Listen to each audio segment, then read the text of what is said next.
You ask Tiger to solve. This deals with linear equations with one unknown. The final result is x equals 41/4.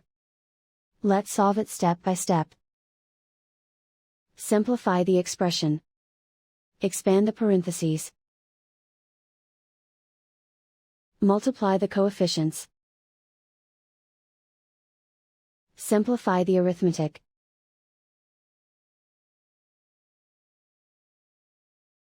Expand the parentheses.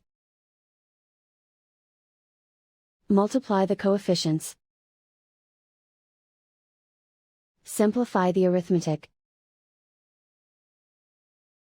Group like terms. Simplify the arithmetic. Group all x terms on the left side of the equation.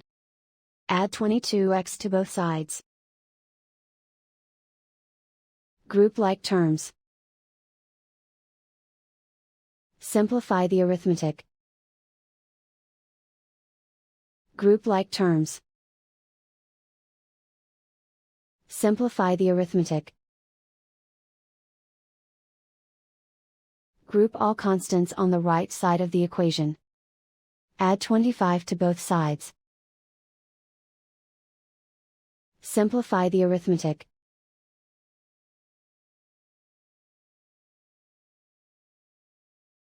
Isolate the x.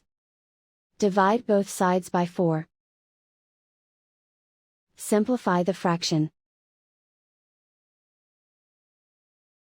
And so the final result is x equals 41/4.